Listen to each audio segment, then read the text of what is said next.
Vamos começar a falar sobre uma responsabilidade por infração. Ela está no artigo 136 do CTN.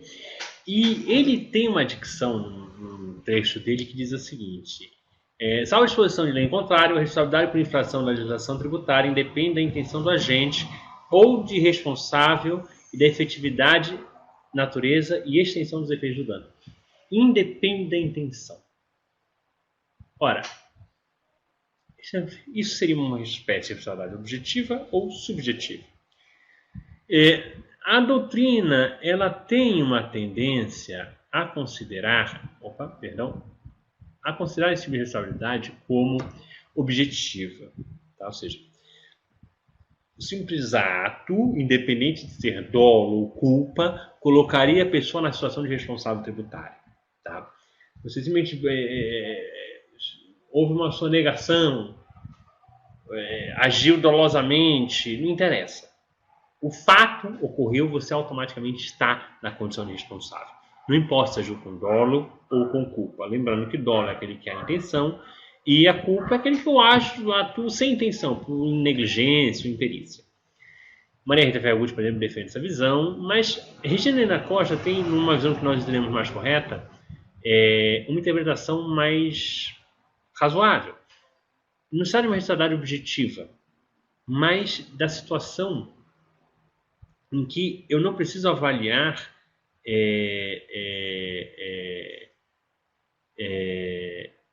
o dolo, ou seja, o que o Centro de Desejo tentaria fazer não é tornar a responsabilidade objetiva, mas afastar a necessidade do dolo. Ou seja, se eu cometi uma infração culposamente, ainda assim eu poderia ser responsabilizado. Ou seja, a ideia não é aqui de uma responsabilidade objetiva, mas de eu afastar o dolo. Ou seja, eu teria ainda assim que provar a culpa do envolvido. Tá? Porque eu não tenho necessidade de provar o dolo do envolvido. Tá? O 112, ele fala que leis que definem infração, combinem pena, devem ser interpretadas em benefício do acusado e em caso de dúvida. Eu posso entender o seguinte, que o que o dispositivo faz é afastar aqueles de boa fé, tá?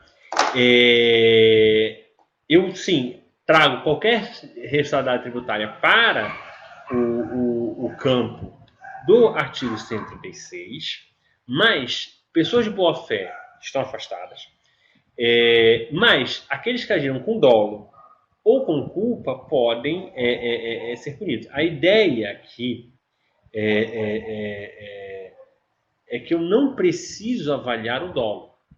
Preciso avaliar se houve culpa. Realmente, se houve culpa, se eu posso afastar. Mas eu não preciso provar, a ideia básica é essa, eu não preciso provar que houve ação com dolo. Tá?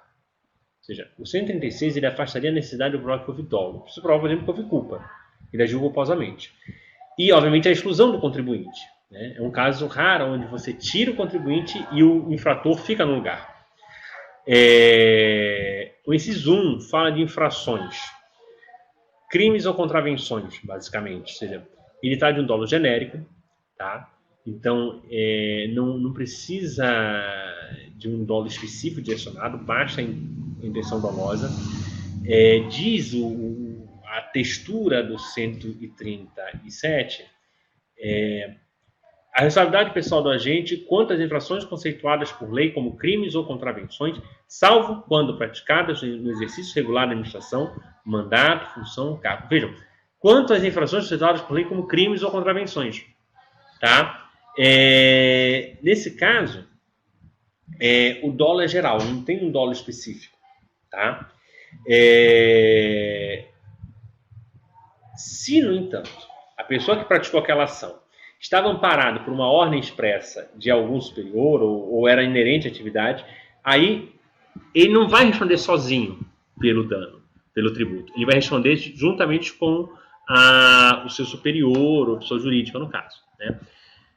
O inciso 2 fala o seguinte: quanto às infrações em cuja definição o dolo específico do agente seja elementar, e 3, quanto às infrações que decorram direta e exclusivamente do dolo específico das pessoas referidas no artigo 134 contra aquelas por quem respondam. B, dos mandatários, prepostos ou empregados contra seus mandantes, prepostos ou empregados. C, dos diretores, gerentes e representantes da pessoa jurídica de direito privado controlados por esta. A gente traz aqui a infração administrativa, tá? Ou seja, se o 1 ele trata do crime, o 2 ele vai trazer a questão de infrações de caráter administrativo, tá?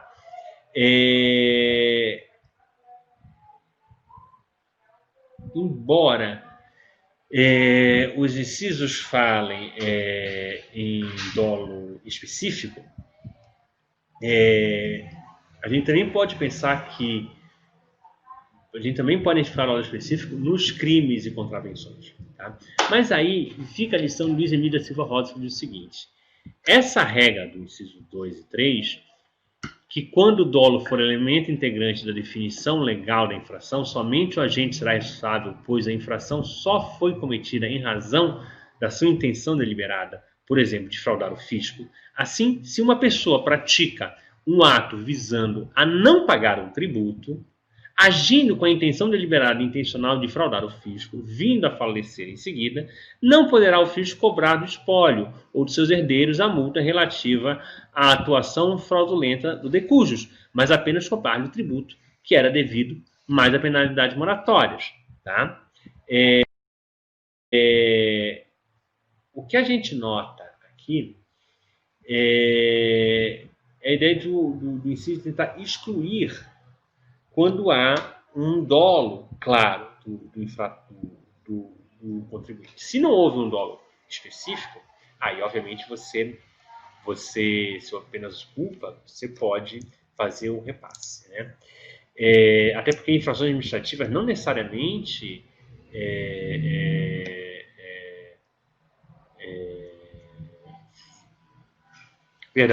as infrações administrativas elas pressupõem um dolo direcionado. Tá? Quando há esse dolo, então eu consigo restringir a penalidade ao agente, tá? Até porque o dolo indica uma intenção deliberada de violar a norma tributária. Tá?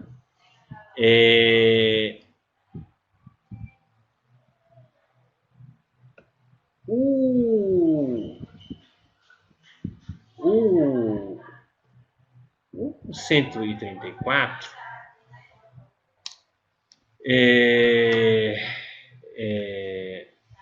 o inciso 3 em relação ao 134 aqui está uma questão interessante. Quando